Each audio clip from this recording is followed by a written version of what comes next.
'Cause you had a bad day, you're taking one down, you sing a sad song just to turn it around. Okay, so Peter and the terrible, horrible, no good, very bad week. I decided, being home so much, we all have lots of time to read our Bibles, which I hope you're doing.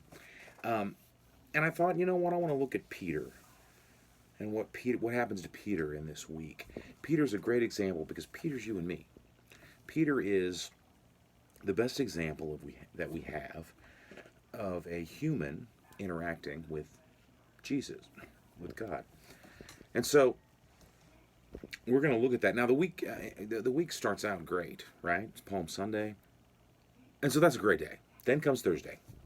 Thursday they decide to have Jesus decides to have the Passover meal with the 12 disciples, the 12 apostles.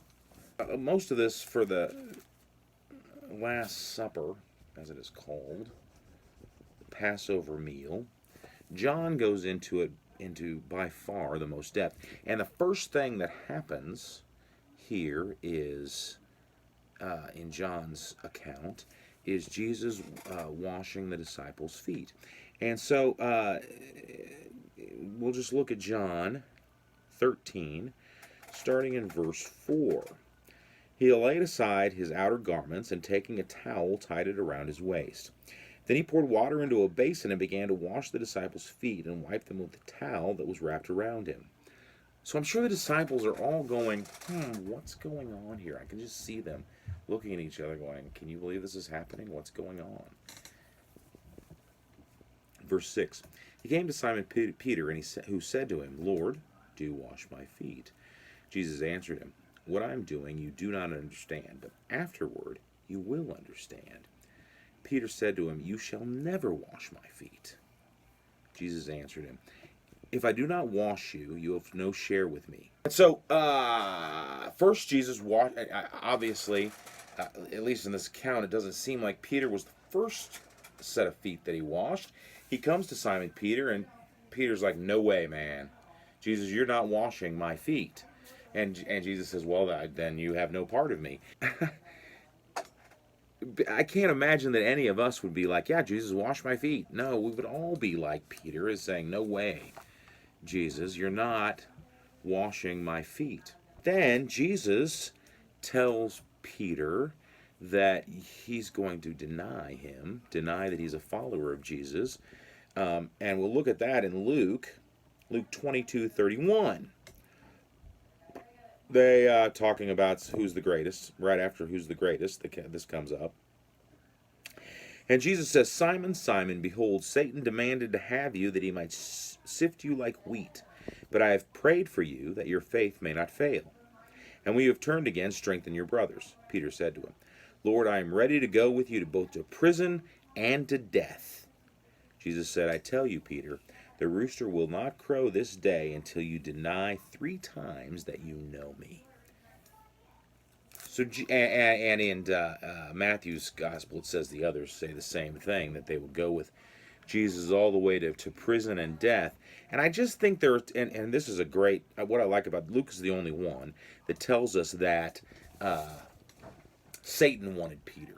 It's a lot like the Job story, that Satan thinks he can sift Peter and use Peter, and it's just great. I just think that Jesus is just shaking his head, going, Peter, you just don't get it.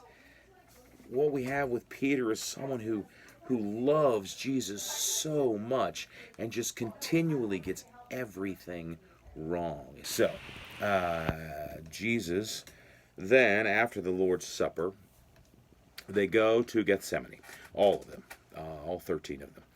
And Jesus goes into the inner garden, and he brings Peter, James, and John with him to pray, basically. And he asks them to pray with him. Matthew is where we're going to look at that. Matthew 26. He goes in and he prays, let this cup pass from me, praying to God.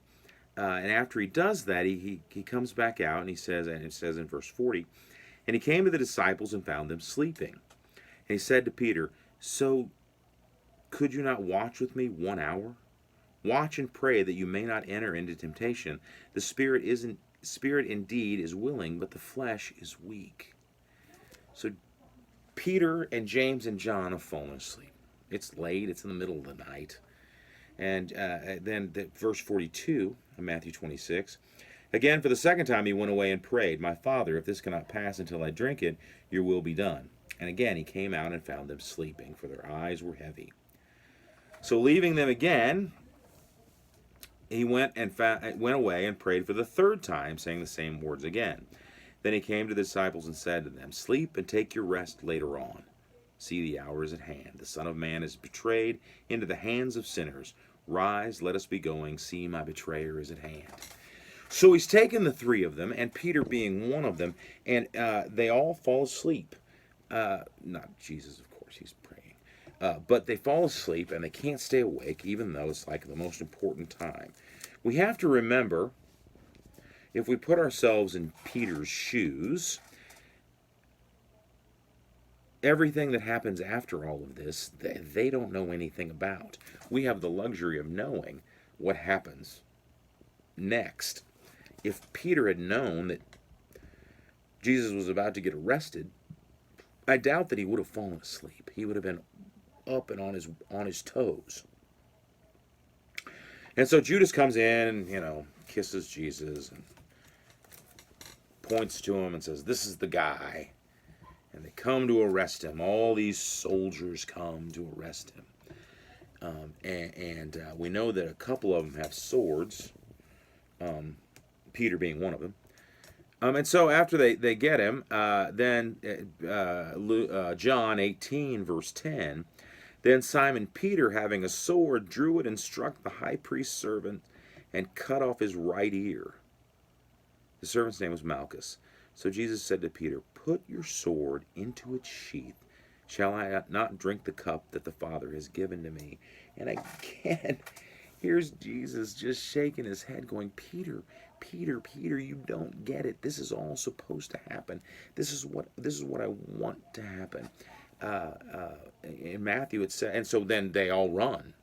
They've got Jesus. They put him in the handcuffs.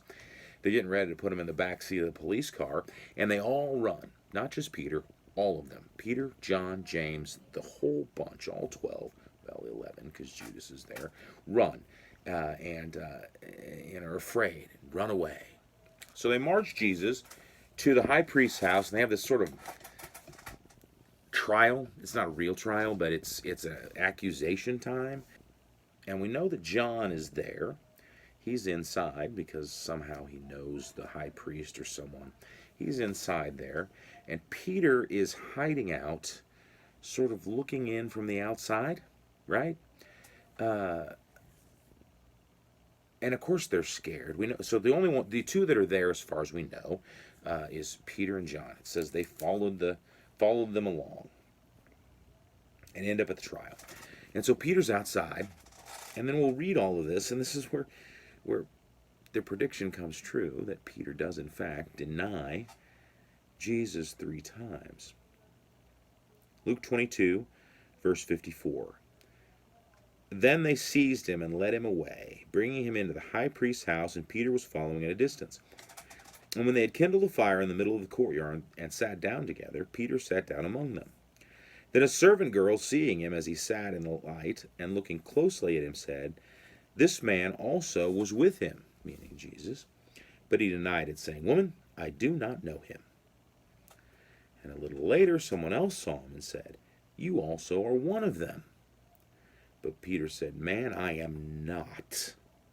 These are not just halfway denials. They are total denials. Verse 59. And after an interval of about an hour still another, insisted, saying, Certainly this man was also with him, for he too is a Galilean. But Peter said, Man, I do not know what you are talking about. Peter completely claims ignorance. He doesn't know anything about it, doesn't know who this Jesus is, wasn't with him, wasn't a follower. So then we have to look here again. But Peter said, Man, I do not know what you were talking about. And immediately, while he was still speaking, the rooster crowed. And then Luke gives us this little nugget that the other Gospels don't have. And the Lord turned and looked at Peter. And Peter remembered the saying of the Lord, how he had said to him, before the rooster crows today, you will deny me 3 times. And he went out and wept bitterly. Verse 61, and the Lord turned and looked at Peter. So Peter's in the middle of saying this. Jesus is over being accused, put on trial, and he denies him the 3rd time. The rooster crows. Jesus looks at him. It gives me chills to read this chapter, because at that very moment, there are moments in our lives that define us. There are moments in our lives that are part of who we are, that make us who we are. And at this point, stick a fork in Peter. He's done, right? His world is over. Not even 6 hours before, he has promised Jesus that he will follow him to prison and even to death. And here it is, he denies him 3 times, and Jesus sees it. Jesus knows it. He sees it happening. In my life sometimes, the world gets too big for me, and I feel small and insignificant, and the world is too much for me to take. Maybe you don't know, maybe you don't understand that, but I can tell you that is the best way I can to describe it. And I believe at that point, the world was too big for Peter. He thought he knew what was going on. He thought he knew where he was going, and the world got to be too big. But stick around, because there's more that happens. So there's the mockery of the trial, Herod, Pilate, Pilate's wife, releasing Barabbas. Jesus is on his way to the crucifixion. In John, we know that John tells us that John was there with Mary, his mother of Jesus. They were both at the foot of the cross. No Peter, though. Peter's gone. Peter's nowhere. In Luke, it says that all of Jesus' acquaintances and the women who followed him were watching from afar. It does not list who those people are. However, I can't help but think that Peter is not there. Peter has run. He is embarrassed. Like I said, he's done. The world got too big for him, and he is done. So then we go to the resurrection, and I want to go through this really quick, but it's very important, because this is where so much about what Peter is and who he is. There's a lot about Peter in here. So Sunday morning comes around, and we do know that in Matthew, at least, and the other Gospels as well, Jesus predicts that he's going to die, he's going to be crucified, and he's going to rise again in 3 days. Sunday morning comes around, ain't nobody waiting at the tomb, right? Jesus died, they think it's over. They think it's done. The women go with the oils and spices to embalm the body. They find the tomb, the stone rolled away from the tomb, and they go in. They see an angel. The angel says, Jesus isn't here. Go and tell go and tell them that he has risen. And Mark tells us, I think it's a great point here, verse 7 of Mark 16, but go tell his disciples and Peter that he is going before you to Galilee. There you will see him, just as he told you. And I think it's important to note that the angel points out that go tell the disciples and Peter, because Peter really needs to hear it more than the other disciples. We do know that they went. In Luke, it says that they didn't believe, that the women who came and told them that. Peter does go to the tomb. We do know that in John 20, verses 1 through 10, actually 2, Mary Magdalene comes and tells Peter and John. So she ran and went to Simon Peter and the other disciple, the one whom Jesus loved, that's John. They said to them, they have taken the Lord out of the tomb, and we do not know where they've laid him. Peter went out with the other disciple, and they were going toward the tomb. Both of them were running together, but the other disciple outran Peter and reached the tomb first. Of course, John was younger than Peter. And stooping to look in, he saw the linen cloths lying there, but he did not go in. Then Simon Peter came, following him, and went into the tomb. He saw the linen cloths lying there, and the face cloth which had been on Jesus' head, not lying with the linen cloths, but folded up in a place by itself. Then the other disciple who had reached the tomb first also went in, and he saw and believed. For as yet they did not understand the scriptures that he must rise from the dead. Then the disciples went back to their homes. So they're starting to put two and two together. Then Jesus appears to the disciples. Then he appears to Thomas. You know, remember Thomas didn't say that I'll only believe if I see it. And then we have to get the most important part, and that's the end of John. This is where Peter is redeemed. They're back. They've seen Jesus once, and Jesus has appeared to other people, and they're back in Galilee. And Peter literally says, "I'm going fishing. I'm going to go fishing," which is, of course, what his job was before he met Jesus. And they go out and they don't catch anything all night. Jesus shows up. They don't know that it's Jesus. Jesus says, "Throw your net on the other side." It brings up all these fish. John recognizes that it's Jesus. Peter jumps in the water, swims to the shore to see Jesus, and is there in a flash. And it says they sit and have breakfast, some fish breakfast. John 21, verse 15, when they had finished breakfast, Jesus said to Simon Peter, "Simon, son of John, do you love me more than these?" And Peter said to him, "Yes, Lord, you know that I love you." He said, "Feed my lambs." He said to him a second time, "Simon, son of John, do you love me?" He said to him, "Yes, Lord, you know that I love you." He said to him, "Tend my sheep." He said to him a third time, "Simon, son of John, do you love me?" Peter was grieved because he said to him the third time, "Do you love me?" He said to him, "Lord, you know everything, you know that I love you." Jesus said to him, "Feed my sheep. Truly, truly, I say to you, when you were young, you used to dress yourself and walk wherever you wanted. But when you are old, you will stretch out your hands, and another will dress you and carry you where you do not want to go." This he said to show by what kind of death he was going to glorify God. And after this he said to him, "Follow me." Of course, the importance part here, and I'm sure you've probably heard this preached 100 times, is that Jesus 3 times asked Peter if he loves him. So now it's like Jesus saying, "Okay, we're even now. Let's go on from here." It's great that Peter is redeemed. Remember that when Jesus first met Peter, he called him the rock and said, "On this rock I will build my church." But at that moment, when Jesus looked at Peter after he denied him the third time, that is not what's going through Peter's head. That is not what's important to him at that point. What's important to him is that he has failed miserably, just like we do. And the great thing about this end story of John, not right after this, literally, the next thing that Peter says to Jesus is, points over to John and says, "What's going to happen to him?" And Jesus says, "If it is my will that he remain until I come, what is that to you? You follow me." And it's one thing I always say, and that is that we can't worry about what somebody else's faith is, and we can't try to compare our faith to someone else, because that's just asking for trouble. We need to worry about our faith and the way we follow Jesus. We know that Peter goes on to become a great preacher. He's there at Pentecost. The Holy Spirit fills him. He converts lots of people.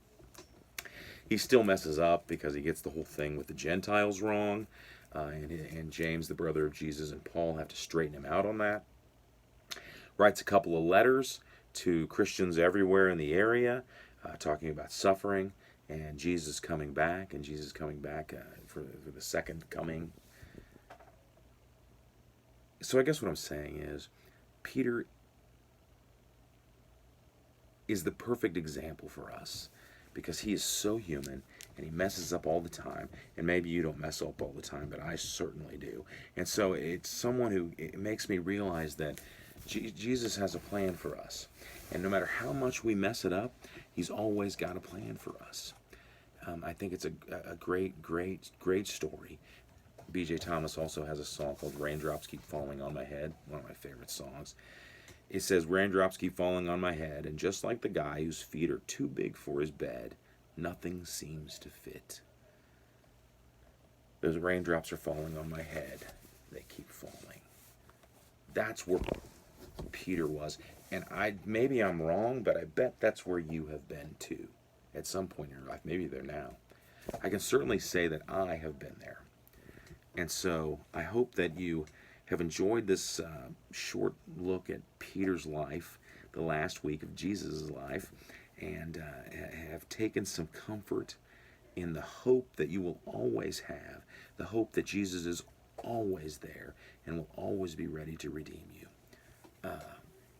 Let's say a word of prayer. Heavenly Father, we thank you so much for sending Jesus to die for our sins. We thank you for Peter being an example that can help us to understand what it's like.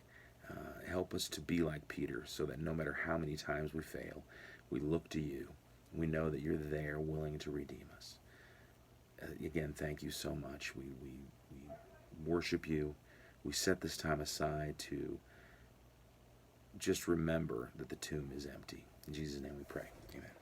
All right, that's it. A little bit longer today. Sorry. I had a lot to cover. As always, if you have any questions or comments or prayer requests, put them in the comments down below. Or you can send messages or leave comments on Facebook at Different Way to Worship. So thank you, as always. Hopefully you got something out of it, if you made it all the way through. It's Easter, so now I've got to head out, and I got to hide some Easter eggs.